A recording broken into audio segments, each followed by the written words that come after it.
I'm really, um, I'm really excited and honored to be here this evening. And welcome to the people on Zoom. I don't know how many people are on Zoom, and just so you know, we can't see you, but we're happy that you're here. Um, so for those of you that I don't know, my name is Nina Gold, and I'm a longtime Sangha member of San Francisco Insight.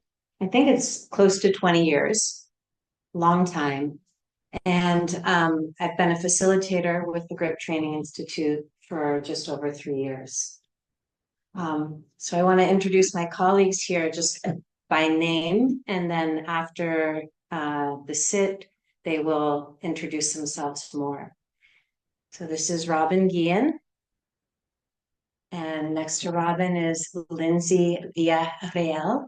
Did I say that right? And then Tommy Shakur Ross. I'm really so happy that you're all here with me tonight. I've been excited about this for a long time. So let me give you a sense of what our plan is for this evening. I'm gonna just talk a little bit at the beginning to tell you what is GRIP, what do we do, so that you have some context. And then after that, Robin will lead us in a meditation, which might be a little bit shorter than what we normally do on Sunday nights. And then after that, each of my colleagues will have a chance to say a little bit about themselves and their connection to GRIP. And then I'm hoping we'll have ample time for your questions and just some dialogue. Does that sound like a good plan? Okay. So what is GRIP?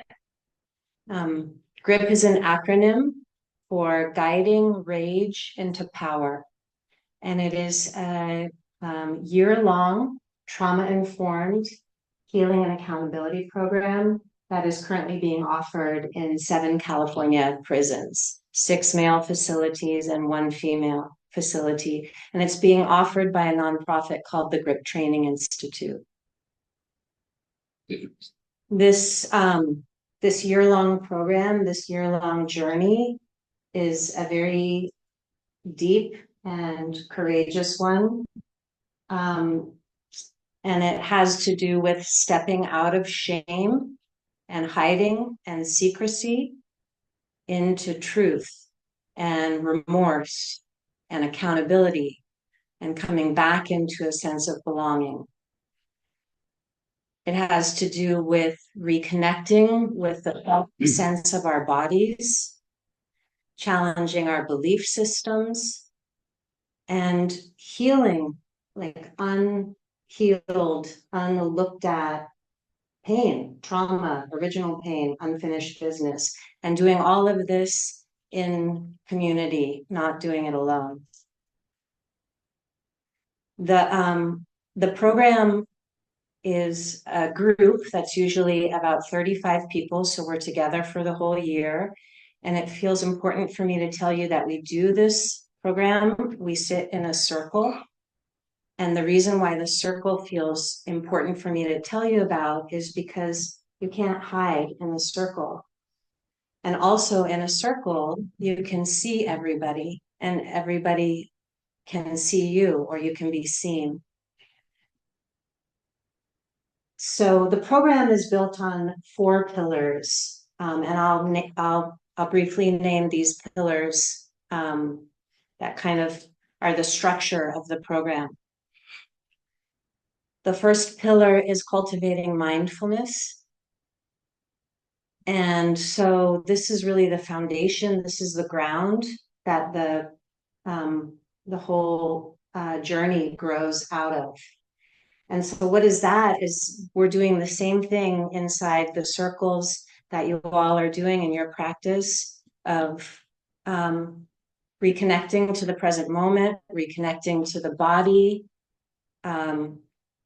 getting in touch with what are the sensations, the actual sensations in my body right now, what emotions, noticing and witnessing the emotions, noticing and witnessing the thoughts that are running through.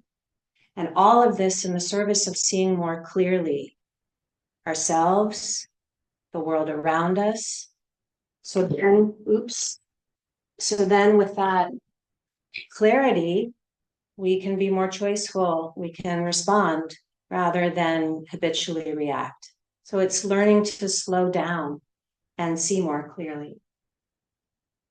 The second pillar is developing emotional intelligence.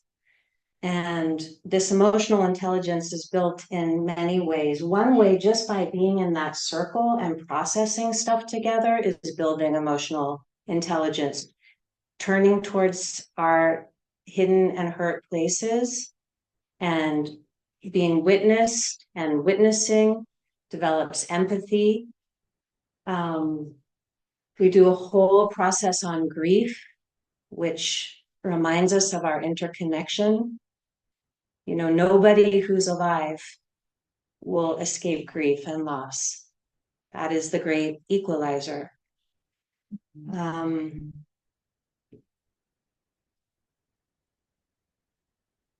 learning how to sit with very intense emotions, strong feelings, breathe with it, hold it.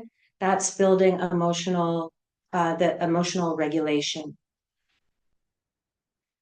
The third pillar of the program is stopping our violence. And so we learn about violence in all its forms, not just physical or sexual, but verbal, emotional, energetic, structural, economic. And so when you can see violence clearly and know what it is, you can make a choice about stopping, pausing, stepping away, choosing another choice, stepping in as a peacemaker, as a person devoted to service. And then the fourth pillar is a really important pillar to our program, is understanding victim and survivor impact. So towards the end of our year-long cycle, we bring in people who are survivors or victims of violent crimes, and they share their stories with our participants. And it's a profound experience to behold. And there's always a lot of tears on those days. It's very healing to be in that atmosphere for everybody. A lot of times it's the moment that cracks open one of our participants' heart, maybe for the first time. So those are the four pillars of GRIP. And I'll just say that we at GRIP know that it's really true that it is hurt people that hurt people, that violence doesn't come out of a vacuum, that no one is born wanting to harm someone or kill someone or sexually assault someone. And so we're excavating back in time. What were the pains and hurts underneath all of those behaviors and strategies so that that can be tended to? And so it's a journey of returning to our authentic selves. And finally, I'll say that this program is not required. It's not a mandated program. It's volunteer and it's highly valued within the prison. So like right now at San Quentin, where I work with Shakur and Robin, we are holding interviews for our next cycle, and our wait list is over 600 people long. And we have the space only to interview 200 people. We have the space only to accept 100 people for our next iteration. So I think that was plenty of words for now, but I hope that gives you a sense of what we're up to. And is there anything any of you want to add before I pass it to Robin? Well, you did great. Okay.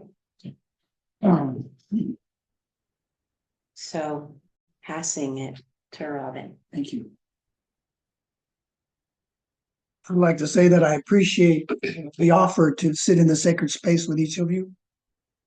And, you know, I came in here open to seeing your smiling faces and knowing that you come from all different kinds of places and different life situations. So my responsibility in this evening is to offer a meditation. Go on inside and maybe you could do some floating or some swimming, right?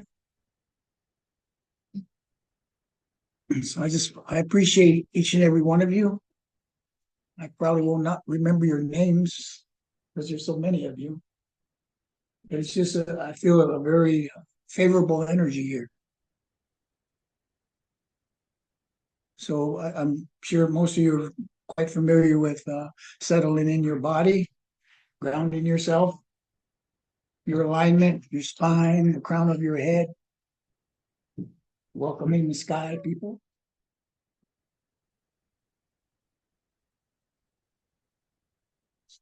So now that you have aligned yourself, you heard the sound of this flute, and it may have transported you to different places inside yourself. Relaxed.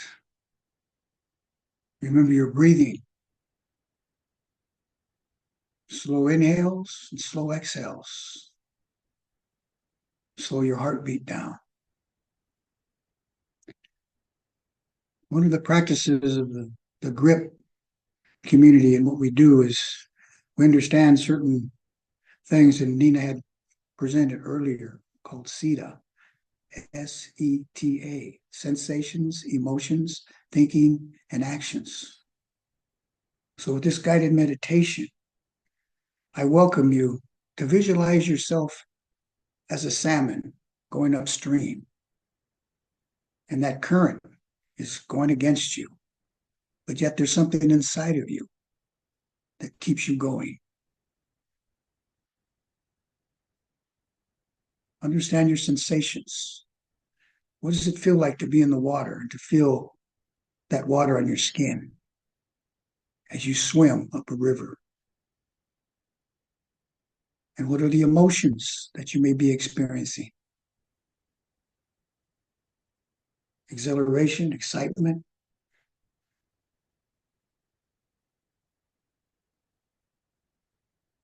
You're constantly moving with your emotions,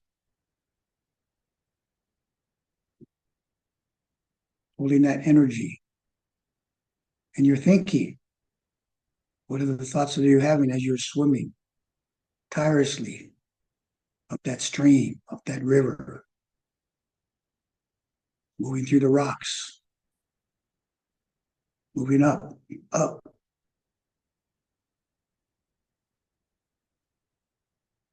You're thinking of how will you make it?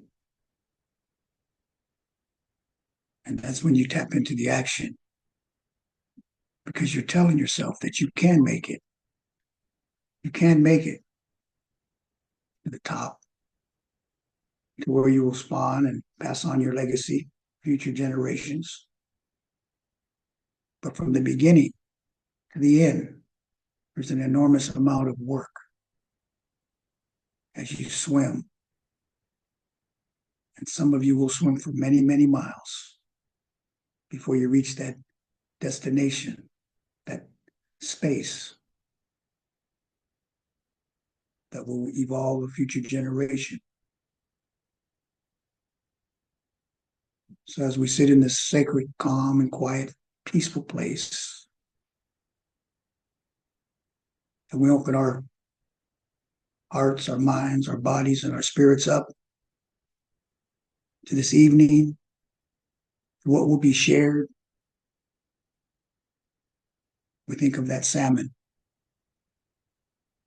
and how the salmon doesn't give up, continues to move tirelessly with tenacity, perseverance, and total resilience.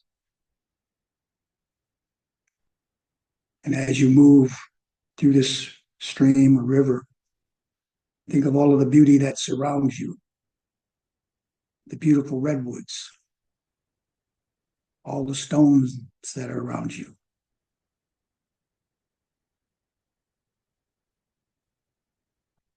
And remember to breathe that air, that fresh, vibrant air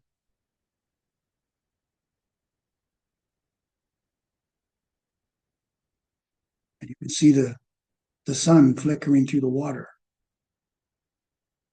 as you move through your river and stream.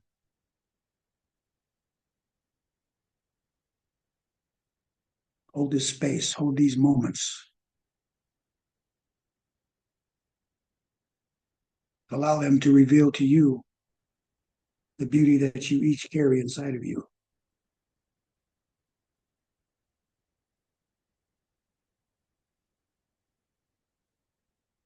We have been brought together, guided, directed to sit where we sit and to hold a space for others other than ourselves. And it's these times that we get together in this way to affirm this journey that we're on.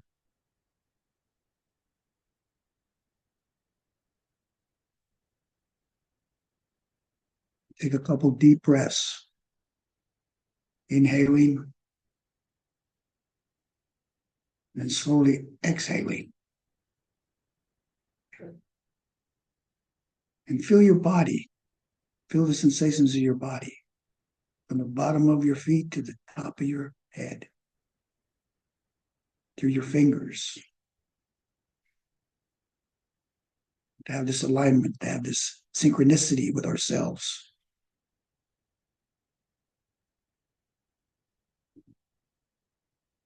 And these moments we send into the future, like a song, a prayer. We send them into the future as a memory. So when things get a little challenging, we may be able to visualize that salmon moving upstream, upriver, and the beauty of that presence.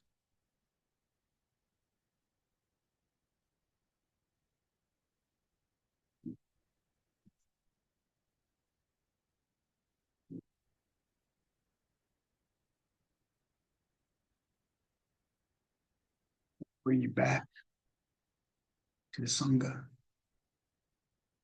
to the energy that is to the left of us, to the right of us, in front of us, and behind us, above us and below us. Each of us welcome this space in our own unique, beautiful way.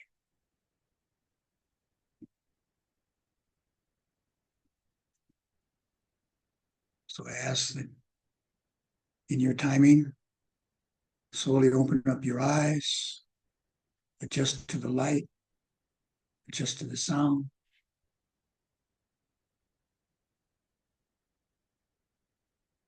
Back.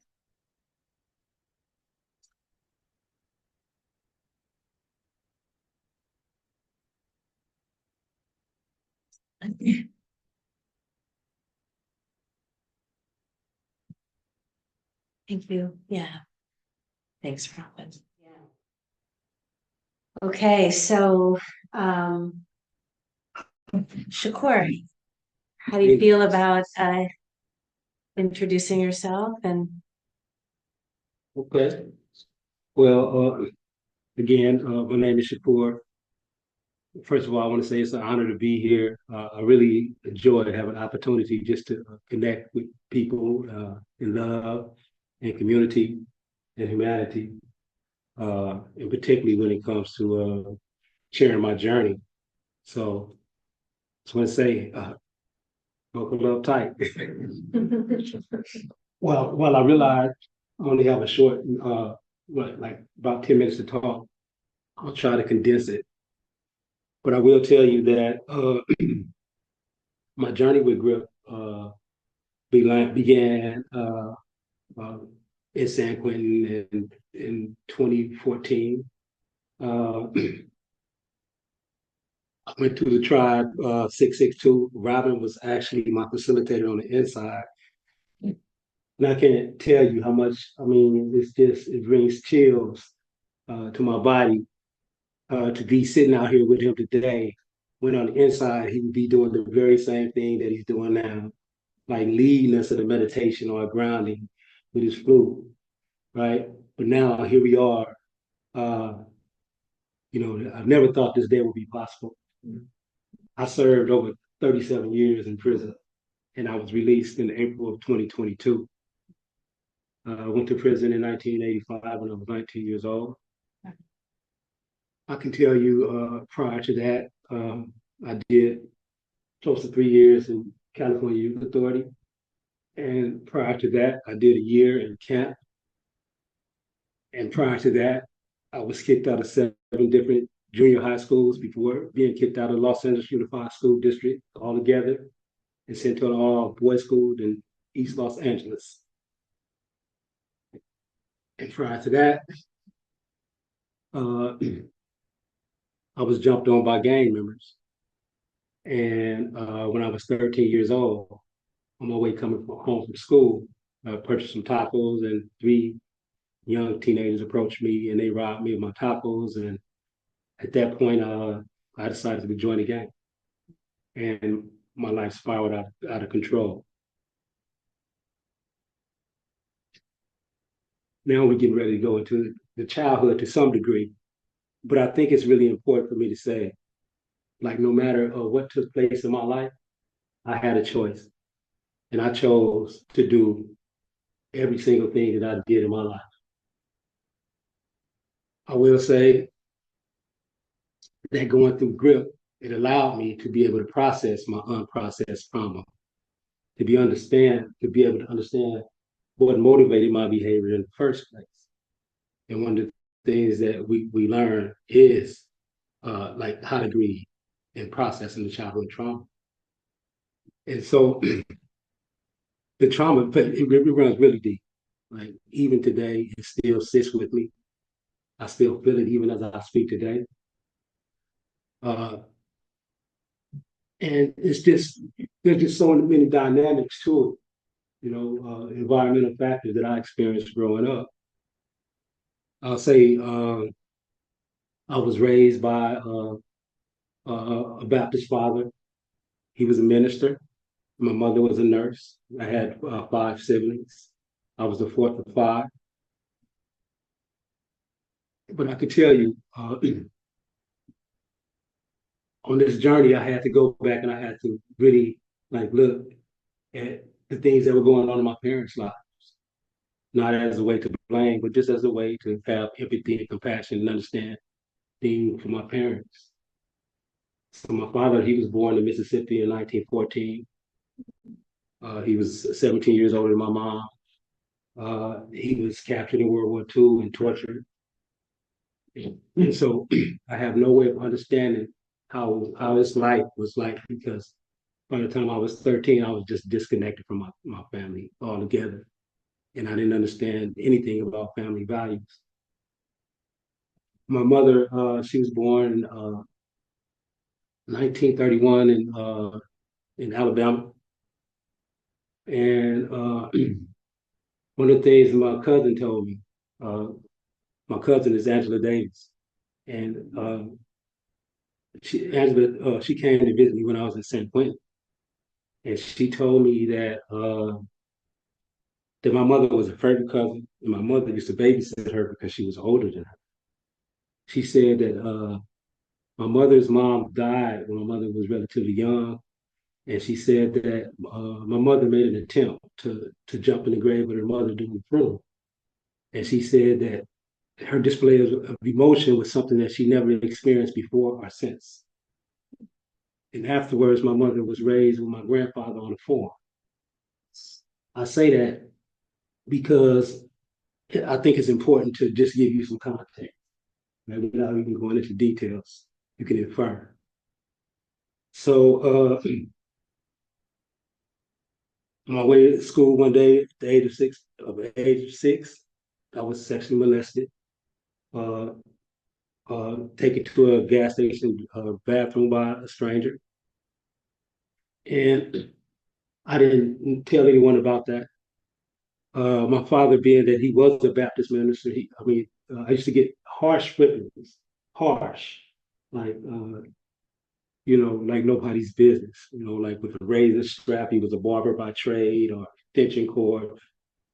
Just, just whippings that I felt even as an adult that I felt a child should not have to endure. Uh, so I experienced whippings, and and there wasn't a connection with my parents to where, I can just share things that was going on, because this was something that happened. It was bad. It was my fault. So I can't share. And by the time I was 7 and 8 years old, I was sexually assaulted again by an older family member. And that carried on for like 2 years. And by the time I was 12 years old, I was assaulted by a neighbor. When I was 11 years old, my brother, he had got jumped on by gang members and had his teeth knocked out with a baseball bat. So I experienced a lot of traumas in my life, just just to give you an idea. And there's so much that's in between, so many things that I'm not saying. But just to give you an idea, uh, I didn't process any of that. I dealt with it on my own the best way I knew how. As a 6 year old, I escaped the bathroom and I ran to school and I went to class like nothing ever happened. I was lost. I couldn't find my way, but somehow I managed to find my way to a busy street that I was familiar with, and I made it home. But just to give you an understanding, right, as they allude to, the program, hurt people. But there's another part, heal people. So I went through all this journey, and I had to go back and look at these things because it began to give me insight into myself. And of course, there's much deeper levels. Like some of the things we do in the curriculum, we write apology letters, or when it's doing a portion of the curriculum when survivors come to prison and they share their story. That was really impactful a moment for me as a student to be able to witness that. But now, just to be able to go back in and share my experience with the people on the inside, I mean, it's more rewarding than I could have ever imagined. It's allowing me to my heart to soften. Just because I go in every week, like weekly, I feel like I'm dropping into like a much deeper space into my humanity. Just being able to connect with people and all of the things that I'll say that I'm holding, right? I could say we, like when we're sitting in tribe, but what I'm holding, right? Because it's my experience. Uh, so one thing that grip also teaches us about is grief. And I learned how to grieve on the inside. And prior to me being arrested, committed a gang-related murder, uh, September the 7th, 1985. And 4 days later, my mother and little brother were killed in retaliation for that murder. And so you can imagine the guilt and shame that I must have felt when that happened. So it definitely was a difficult time for me in my life, but I have learned how to grieve, and I'm on the other side of that grief. Man. It was a process. Uh, Also, while I was in prison on January 1st of 2018, my one and only son, 34 years old, he was killed by police. He was tased. Uh, some people said that he had a weapon. He didn't have a weapon. He ran. They tackled him, tased him, and he died as a result. So Griffiths taught me to grieve. So being able to go back and look at uh, some of the things that occurred to me in my life, it allowed me to have empathy for myself because all throughout my life, I didn't experience that from anyone else. I didn't necessarily experience from my parents. I didn't experience in the school system. In fact, that fed my rage. It fed the identity of a gang member. You don't care about me? Well, I don't care about you neither. Thank you. Hey, send me to the next school. Bye. So I didn't have any empathy. I didn't have any remorse. I was just unaware of any of the consequences of my action, and I was just totally out of control. And I wreaked havoc on my community. as a gang member. I pillaged my community. I committed sexual assaults in my community. I committed all types of crimes as a gang, connected to my gang activity. But again, I had a choice in everything that I chose to do. But again, I had an opportunity to go through and look at my childhood traumas, and it helped me to understand the motivations behind the crimes that I committed. And it gave me an opportunity to heal, to really be able to like come to terms with not only what I did, but what happened to me. That was really important for me to be able to make that connection, because that's where I began to understand what empathy looks like. So once I was able to make that connection with my own empathy, then I was able to see the harm that I caused others. And now I know the harm that I caused others. I never want to make anyone feel like that ever again. So it gives me great pleasure now to be able to be out of prison right now and to have an opportunity to go back into. I go into San Quentin twice a week, robbing and eating on Friday, and I'll be starting up another tribe on Wednesdays. And I go to Soledad Prison. It's a monthly program, 8 hours, so it's a whole month into one day, where it facilitates the GRIP program. And I can tell you, I never imagined that I'll be doing the work that I'm doing today. But it's just a testament like, that this program really works. One of the things, and then I'll pass it back. One of the things that Nina was saying, being able to create the space where we can react as opposed to respond. When I committed the murder that I committed, there was about, say, 30 seconds from the time that I left where I was standing when I got a gun and shot the person. And had I had the skills that Rip had taught me, I would have been able to slow that pace down by being able to tap into my body sensations. Okay, what's coming up for me? I'm hot right now. My heart is beating, right? What am I experiencing? I'm feeling fear, right? I'm feeling anger, you know? And by being able to slow it down, it just gives me an opportunity to, like that 13 seconds or 30 seconds, it begin to expand. And now, what are my thoughts? Oh, I'm not getting ready to crash out. Let me, let me utilize the tools that I've learned. Let me do some deep breathing practices. Let me use the tool called Q-tip. Quit taking it personal, right?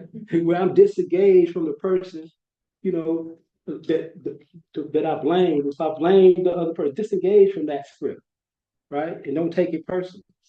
Or another one of our favorites, stop. Stop to observe and process. And one of my favorites is being able to sit in the fire. So there can be some things that are going to be coming up, like this, the unknown fear or whatever, or a traumatic response, being able to just sit in it, allowing it to like just go through and out, right? And knowing that I have the ability to withstand my emotions, and that I can choose a response as opposed to react. And it becomes a skill. So with that, I just want to say thank you. Thank you. Come on. Here. Looking in whenever you want. My name is Robin Peacemaker, and I appreciate what you shared, Shakur. It's always inspiring for me to be around brothers that have been inside the prison system with me. My journey started in 1973 when I first arrived into the prison system when I was 19 years old for first-degree murder. I was born and raised in Los Angeles, and I served 45 years on a 7-to-life sentence, and I completed the 45 years inside the prison. I was released with 3 years of parole, and I successfully completed the 3 years parole.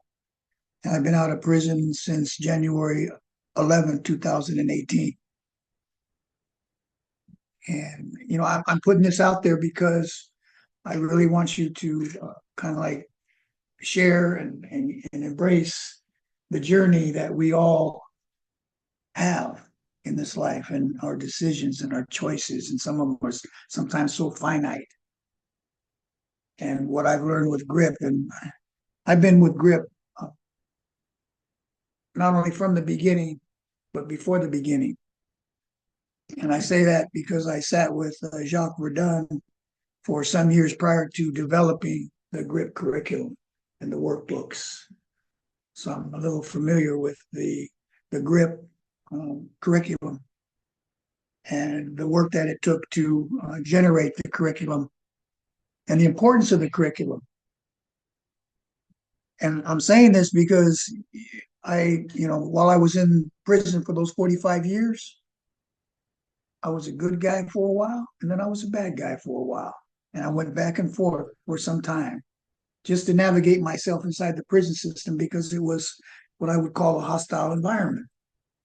And it was the land of the fittest and king of the mountain. I mean, you can have all these scenarios, but that was prison when I was going through prison in the 70s and the 80s. And I would overcome and adapt. That's what I did. My point is this, that people came into the prison system from the outside, volunteers, and would look at me in my eyes and say, I believe in you. You can make some changes.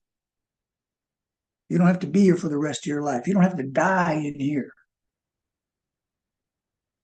When I first heard this, I was a little like, I don't know. But they were so consistent with me that it broke me open. And it gave me an interest to educate myself. And, in my, 45 years, I've been to 7 college universities. I'm an AA from Cuesta College, a BA from Chapman College in psychology, sociology, and economics. I'm a KDAC 2, which is like, the gold standard in California for drug and alcohol counselors. I completed that program. I'm one of 4 people in the United States that did the oral exam and got 100%. I'm only saying this because people came into the prison that believed in me and that pushed me, that says, hey, you could do it a different way. So I sat in a lot of different classrooms with a lot of different giants because I'm standing on the shoulders of giants. Some historical giants that are what you call well-known worldwide. And they would come in and sit and share and feel my spirit. Gave me the determination and the resilience to keep on going no matter what. I went to the parole board 21 times and sat in front of the people 21 times. On the 21st time, I was found suitable. Mm-hmm. My point is that with this grip, it's a very deep program because we don't just do the superficial, or you're doing good, keep it up. No, we go a lot deeper because we're trauma informed. We go all the way to the original pain, the original trauma. And we sit in what we call the fire and burn clean. How many of us sit in our emotions and they're so uncomfortably, they're burning us up. And we just sometimes don't know how to release it, how to process it, how to understand it, and sometimes embrace it. And some of these things I've learned. And my purpose is to continue to learn and go back inside the prison system, just like the guys that came in the prison system for me.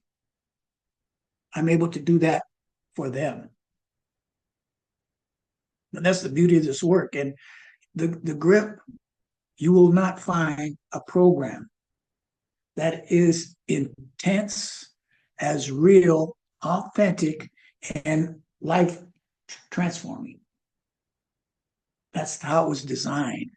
And the beauty is that for myself personally, I get to watch and observe firsthand guys that have done a lot of time, AMs and PMs, inside of a confined environment and come out and be successful, have good jobs, pay taxes, obey the laws, understand what road rage is, and process it in a mature manner. So, I mean, there's so many details to the GRIP curriculum, and for me, I'm always inspired to be able to wake up and have the life that I have, and knowing that I'm going to be able to go back in, just like people went in for me, to give me some light, to give me some hope, to give me some trust, some faith. So oftentimes I'm invited to different places to share, because I recognize that there are so many similarities with us. We have highs and lows. There's sometimes we don't understand what's going on. But what I learned with GRIP is that I'm not alone. I have brothers and sisters that I can reach out to and call, and not hold that anger or that resentment or that negativity energy. I can release it and understand it. And I mean, it's phenomenal what GRIP has been able to manifest for so many people. Not only people that have been incarcerated, but for the people that have not been incarcerated as far as in an institutional environment. Now, incarceration can be moved to inside of our minds, inside of our behaviors, right? And being incarcerated with a habit. I mean, this is some of the material that we work with in the GRIP community and when we develop a tribe, when we create a sacred space. A sacred space is that space to where you can say exactly what you're feeling or what you felt maybe when you were 2 or 3 or 4 years old, and not be able to put it out anywhere else. And because of a safe container being built and everybody in agreement with building this container, that's when the beauty arrives and you get to feel another person's feelings, their emotions, the tears. I can't tell you how good it feels to cry. Sitting in a group and having another man be so vulnerable and transparent that you share those tears. I mean, that's pretty powerful. And that is healing, because we understand that hurt people, and healed people heal people. And what I love is I'm not going to ever get it perfect. I get to make mistakes along the way, but not be so hard on myself. And I can turn to somebody and say, you know what, I think I'm kind of messed up on that. What do you think? How can I make an adjustment? Because what I recognize is that I'm carrying on the legacy of the guys that taught me, who are no longer around. They crossed over to the spirit world, but they live within me. So how they taught me and what they taught me, I'm passing it on, and I'm practicing it on a day-to-day basis. But with some of the keys of consistency and discipline. I mean, it's phenomenal. So I think I probably went over my time. You're okay. Oh, I can get along with it, yes. Thank you so much. Thank you. Maybe we can just take a breath for a moment all together before I pass the mic to Lindsey, because we're being blessed with a lot here this evening, a lot of powerful stuff. And just be sure that you can feel your own body as you're listening. And Lindsey, whenever you're ready. All right. Thank you. Thank you. Thank you so much for the invitation, and thank you all for your open ears tonight. I really am humbled to be here tonight. I really love these guys next to me and am humbled to share with them. I am a survivor of violence, and I came to know GRIP through a long journey that I had experienced. So I'll just kind of jump in and share a little about my story. And in terms of how I am in connection with them and GRIP and the work that's done on the inside, they do really beautiful work for 11 months in terms of those pillars that we were talking about earlier that define what GRIP is, and work in building a tribe and a container of folks who are ready to, do this emotional healing work, and have come, in contact with and brought forth their own trauma, have had conversations about it amongst themselves, have come to terms with their own violence. And in the 11th month, they invite a survivor in to share their story and try to connect on some empathetic levels. And so I come into tribes around that time in the curriculum and get the honor to share my story. And in the process, have found so much healing in doing so. So my story started in 2003. I work at UC Berkeley in a department where I do academic advising for a PhD program. And I had been working there just a couple of years. I was obviously new in my career and a young mom. I had 4 children at the time. And I was in my office one afternoon, early evening, and a young man came in and threatened to rape me in my office. And he was a student at the university who I knew pretty well, who had been working in the department and had been working in our library.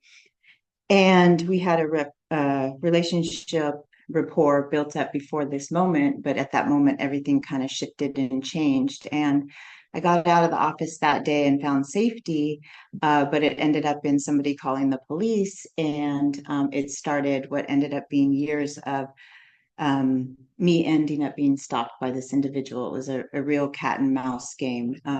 So a restraining order was granted to protect me, but this was in my place of work.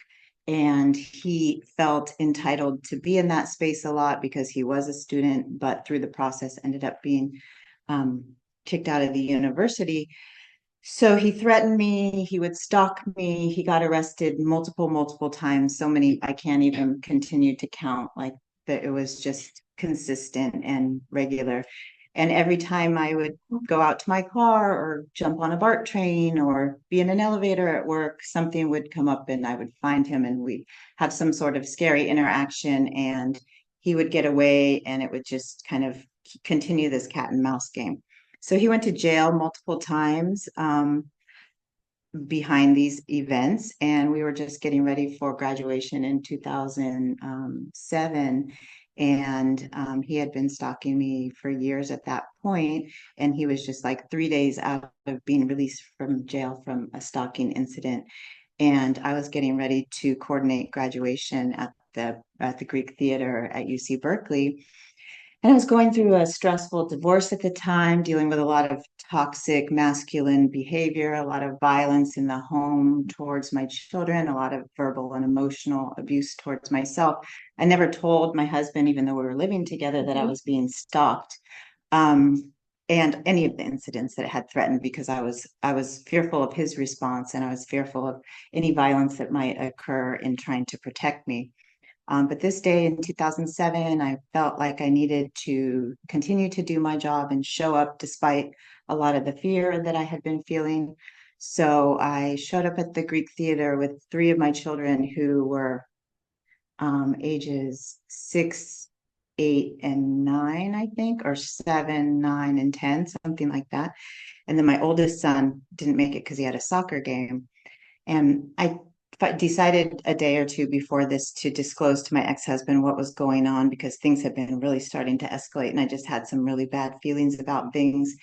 And he was going to pick up the children from me after the graduation. So he came to the graduation with me.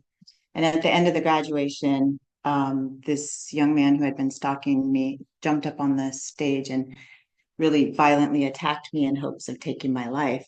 He did so in front of my children, and he did so in front of my ex-husband. And violence ensued, and my ex-husband kind of ended up securing the situation by getting violent with him and held a knife to his throat until the police came. And then the police came and arrested him. And but at that point, like, I had already been violently assaulted. They were getting violent, and all of this was happening in front of my children. All of this was happening in front of an audience of 2,000 people that were like exiting the Greek theater. So it was very public, and it was very life changing, and it was very traumatic for my children to witness as well. So I'll fast forward to how I got through GRIP. So that was a very eventful night, and we ended up going through a lot of different court just times at court, and he ended up doing time, and he was originally charged with stalking and attempted homicide, and I think he ended up doing charges with like stalking with a deadly weapon and something else. But at the time, I knew that he had mental health issues. He was dealing with some severe schizophrenia and some other things, and I worked as much as I could with his team of advocates to help kind of find right size the situation. Although I was very fearful for my life, I also knew some of the things that were going on. I wasn't quite sure if prison was the answer, right? But I also knew my safety was at stake. So he ended up doing time, and he also ended up stalking me from prison after he was in prison, and he would call me from prison phones and continue to stalk me. So the university, or actually the courts, ordered a 10-year restraining order. At first, the university was ordering restraining orders. None of these were personal that I took out on him. And then at the end, when he was sentenced, there was also a 10-year restraining order that would protect myself and my 4 children. And so fast forward to 2019, and the 10-year restraining order is about to expire. Like, we're like 2 months shy of this 10-year restraining order about to expire. And he called me at my office and was trying to advocate for himself to return to the university. And I was just like, done, done, done, done, done. I was like, I had done so many things to try to heal myself. After the physical attack, I did a lot of deep therapy with a psychiatrist and a psychologist. I did like EMDR treatment for my PTSD. I had like severe anxiety and was having sleep issues. And I was physically, he stabbed me in my back, and he really hurt my shoulder. So I had a lot of like shoulder issues and things like that. And I'd done all the things that I could do to heal. And here we are, like this is like threatening me again. And all my spidey senses were like up, and I was feeling really stressed about what the future was to hold. And I got sent to this office on campus that dealt with sexual assault and something else, I forget. And I met this woman who happened to be an inside facilitator at San Quentin with GRIP. And I went to her just like exasperated, like, I don't know why I'm here. My manager told me to come here. I'm tired of, like, I know I need help, but I'm tired of taking it all on myself. Like, I don't feel like I need therapy anymore. I'm like, why do I need therapy right now? Yes, I needed it at certain moments, but like, this feels like such a drain of my time and a drain of my spirit and a drain of everything, but I'm here. And she said, have you thought about GRIP? And so I was like, I've never heard of GRIP. And she introduced me to it and asked me to come into her tribe at San Quentin. And so I went in that year in 2019 and shared my story. And it was one of the most beautiful days of my life that I'll probably ever remember. I continue now to have them as I go inside. But that day was transformative because I got to sit down and share my story and be vulnerable and just open up. And I'm sitting there with a lot of men who were serving life sentences and who had committed violence, violence against women, just violent crimes. And I'm not able to have a victim offender dialogue with the person who assaulted me, but these men have served as a kind of surrogate in this space where I tell my story and I get reactions, I get responses, I get apologies, open hearts, and just like a recommitment for them to not be violent, and an understanding at that moment in terms of what they say, an understanding of their the impact that their violence has and the ripple effect that their violence has. And so through these moments of sharing, I've just been able to, feel confident again in moving through the world and navigating space and kind of being more tapped into a higher power for my sense of safety and security than all the other things like prisons and restraining orders and things like that that I never felt protected me and that I felt kind of continued to provoke these cycles of violence for me. Um, so that's kind of generally my story, but I think also kind of embedded in it is that, my children who saw me stalked for many, many years, who felt the energy that I carried around by being stalked and by living in fear, and like some of the things that I've done to them because of the fear that I have, like the control I want to have over the things that happen, or like the fear that will happen when I come home and like something was moved in the house and I like have this full on like outer body experience of like who was in my home, and I'm like going through every closet and every corner, and it's just my son who wanted to like sit on the roof with his girlfriend for a minute and watch the sunset like a totally innocent 17-year-old. But me, I was like freaking out because all of my security was gone. And so moving through all of that and living that way for so long really just did a number on my nervous system. And now I just feel like not only did I have the blessing to go and kind of connect with people and understand and make this impact that, violence is not good, but also I've read the entire grip manual and I've learned how to like use these tools. I mean, I've had rage myself. I've had a lot of rage that I've had to like deal with and monitor and try not to like give into and feed into.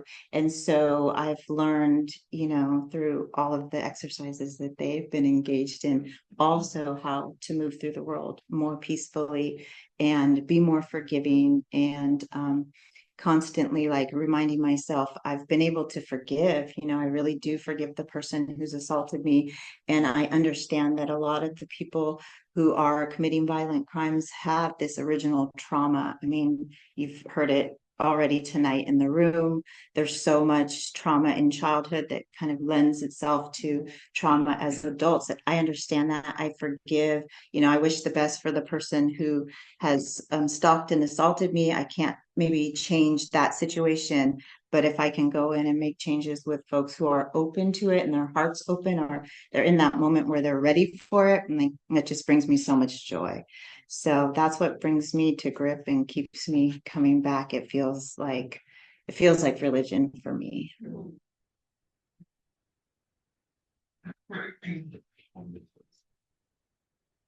In the circles and grip, one thing we do a lot when someone has shared deeply is we'll put one hand on our heart and one hand on our belly and actually just press in a little so you can feel yourself and just breathe with that person.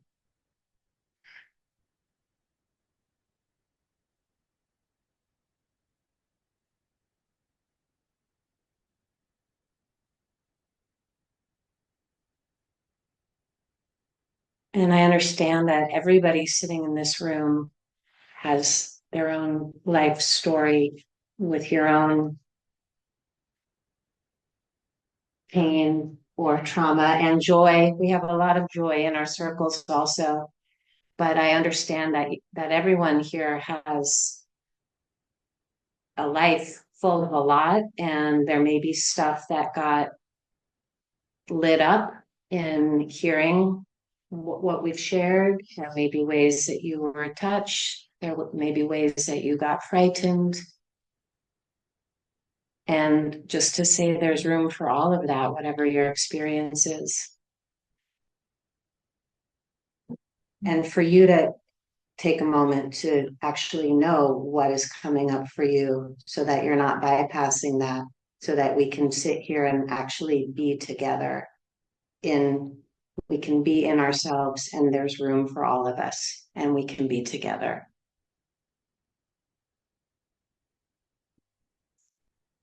And so in that spirit of togetherness, I would love to have some time for your questions or comments, and anything is welcome here.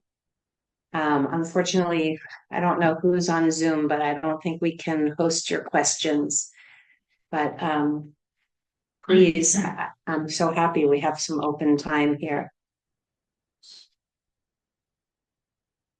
I have a question in the. Will you say, will everyone say their names? Okay. Okay. Just seems like so much trauma happens in childhood. And I was curious if you had any insights or thoughts about how we could address this at such an earlier age so that people aren't in so much pain and ending up in prison. If there's something that would be helpful.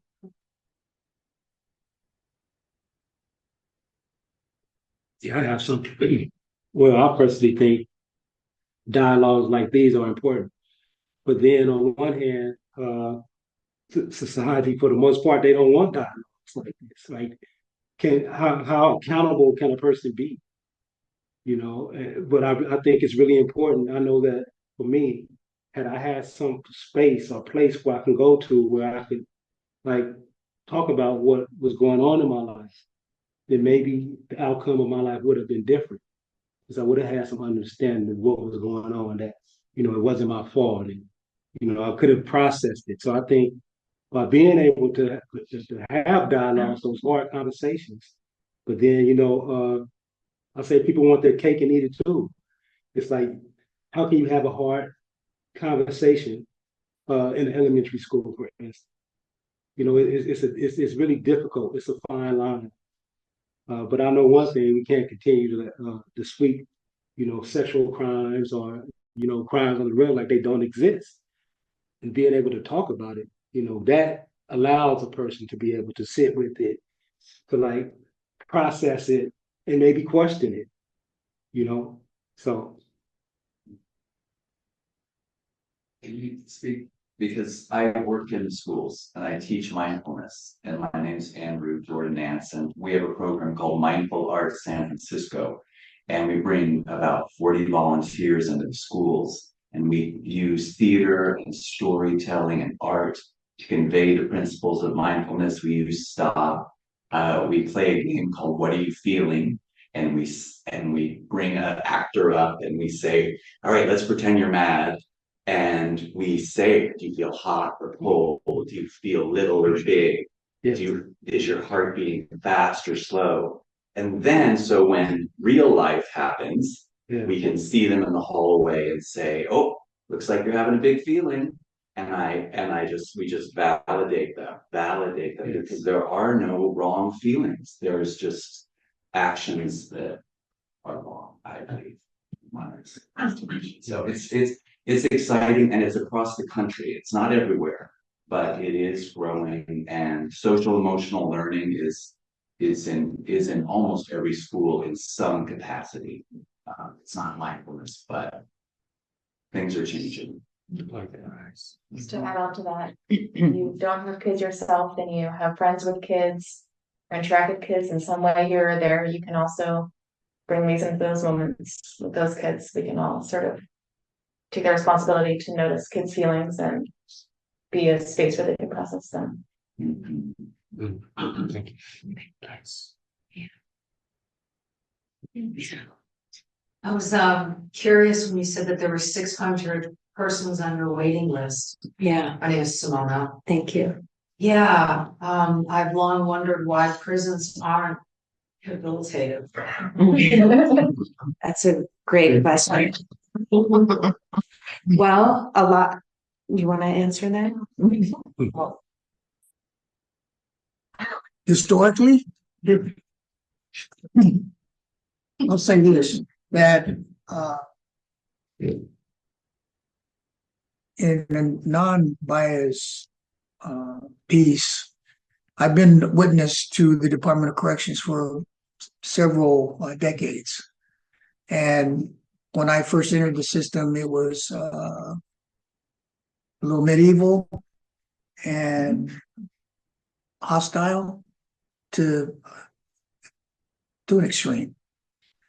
And throughout the course of time, what I witnessed was the people that made the changes that have been implemented in the last several years have been the men that were doing the time to demonstrate that they could come out. But in order to demonstrate, they needed people to come in to be able to witness that. The teachers, right, the instructors, the people that volunteered to come in to provide a specific education, whether it was anger management, drug and alcohol counseling. It was the inmate population united and orchestrated and manifested several of the programs that are in operation in the system now. The reason why the system is changing is because the system has witnessed the success, the scientific documented successes of some programs that the evidence base can't be disputed. So that's why the impetus on this, like San Quentin is now known as a rehabilitation center, right? Is it really? Yes, they have been developing a lot of different programs inside because they're modeling a program that originated, I believe, in Norway, prison system. Because California, we got to be the best, right? We got to, and I mean the system has made some significantly important changes, and I believe that there are more on the horizon. And it's people having an awareness because the cost effectiveness of paroling someone that is going to be successful out here is saving the taxpayers multi-million dollars annually. And I mean, I've been a witness to it. And I've watched many guys come from the outside that still advocate change for the prison system. And advocating change is for myself, just going back in and saying, you know what, there's a way to live comfortably and at peace in the society with everything that's going on. And here's a template, and you can follow it or not. You got your choice. But I could just give you some results of what the possibilities can be when you apply these specific strategies. And, these programs resonate to the people in Sacramento, and Sacramento has been instrumental in allowing GRIP to continue to grow. That would answer your question somewhat. I have a follow-up to Okay. Okay. Yeah. that. Okay. Yeah. Were you finished? Yes. Okay. And you have a follow-up? Yeah. Yeah. Yeah. Thanks. My name is Evie. I am just curious when I hear 600 people on the wait list and only able to accept 100. It's so cool that so many people want to do that work. Like, I'm curious what the limiting factors are to bring in more people. Like, is it mostly money? Are there other things we can do to help support bringing it to more people? Maybe it's too complicated a question. But It's about time and space inside the prison and what we're allowed access to as an organization. And then also to mention the fact that the GRIP Training Institute, we have the volunteers that come in to be trained, but it takes 2 years of training with GRIP in order to be able to go inside the prison and be a facilitator for GRIP, because there's some requirements. So that takes an issue of time, and then being able to screen, select the people that are volunteering to make sure that it's going to be a right fit, because there's so much to learn about going inside a prison and teaching. I mean, it's a little different than going into another kind of classroom. You have a lot of there's a lot more resistance in ways. So you want to train people to be able to read the people in the classroom. And so that's one of the reasons why there's such a long waiting list, is because having the skilled people to deliver the service. yeah. Yeah, it's true. Yeah, Fiona. Hi, my name is Fiona, and I really want to thank you very, very much. Moving event tonight. Still on this question of the numbers, which I think is 200. What is the criteria for selection? Oh, okay. I'll start with this one. It's really it's kind of a wild process, and I think of it, it's kind of like speed dating. We get 3 minutes, 5 maybe, with each person as they interview. And in that 3 to 5 minutes, we're trying to assess readiness for the program. Are they ready? Anything you guys want to add to that? The application. Yeah, Yeah, okay, Yeah. yeah, go. yeah, they complete an application, and one of them, like, would you be willing to share your commitment offense? One of them is, would you have an issue with someone who has committed sexual harm to a woman or a child? Would you be able to share that space with them? And oftentimes we ask them what groups have they participated in. They put up a number of different groups, and I would ask them, like, share with me during the interview process, uh, what group really impacted you and why. So it would be basically just have an opportunity just to connect with them and talk to them in a very brief moment. And it is a very difficult process because you have uh, a class that you can only take 100 people, but yet you have 200 people, and everybody, in some instances, they've been on the list for years, and they went through the process 2 or 3 years before they're finally picked based on how they show up in the interview. And then it's kind of difficult because oftentimes the board members are telling go take grip specifically. Yeah.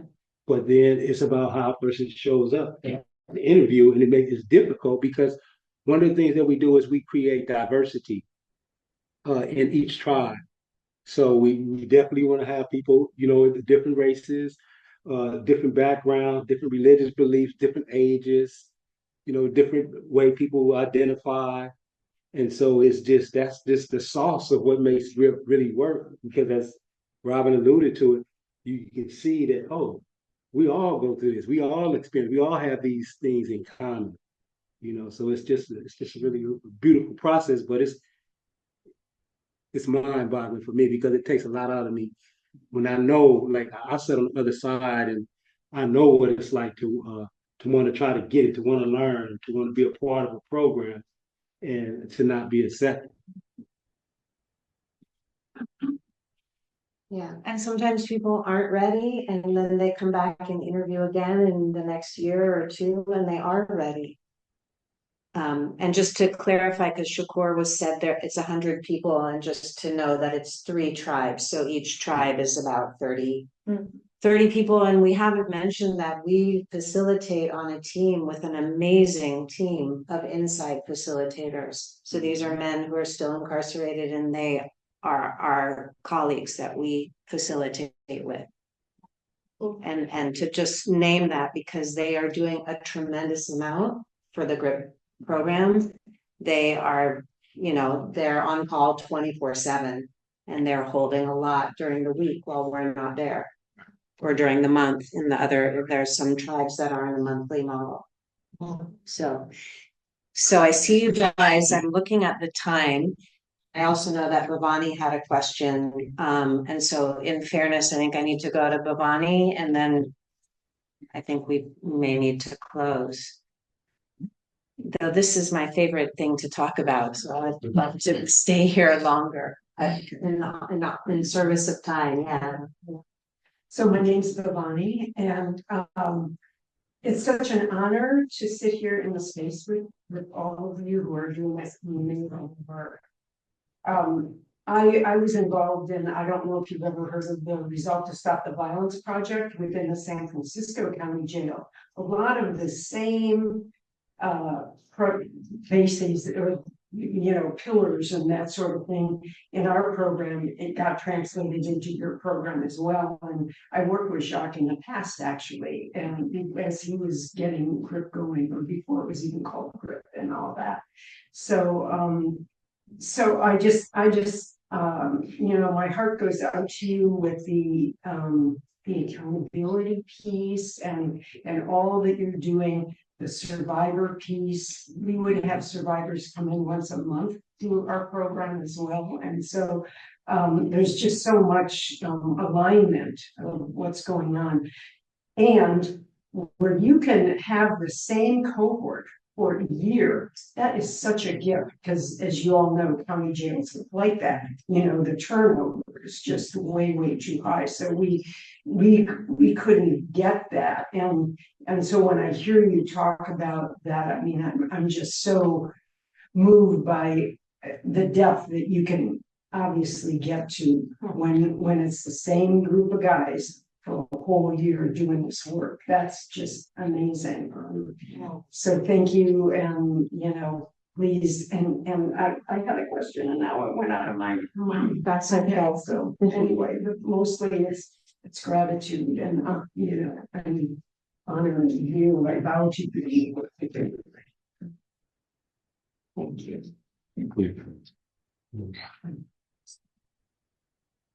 So, any last words before I close this? Yeah, I got something I just want to share with you guys on how we come up with our tribe name. The tribe name basically consists of the time that each person sitting inside the circle have done incarceration throughout their lifetime. So the tribe that I was in was 662 years. Like I facilitated tribes of 979. So there's a variety, but it's just like what Robin mentioned, creating this sacred container, this sacred container. One of the ways we do that is we become a tribe. Yeah. And in that year together, that tribe really is like a family.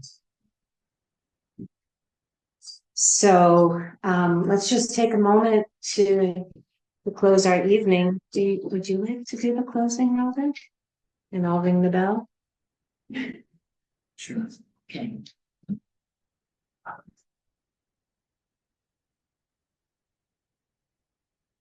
In closing, I'd just like to say it's been an honor and a privilege to sit amongst each of you and to see your eyes and the light in your eyes. I'm grateful for this experience. In closing, I ask that each of you are guided to your space, your home, safely, and that what you have heard and what you have felt in this room at this time, it resonates within you, and it gives you some additional hope. It fills you in a good way. I pray for the future of this particular Sangha and the people that are here that represent this transformation, this life, this earth walk. A pleasant evening to each and every one of you and to your ancestors as well. All my relations.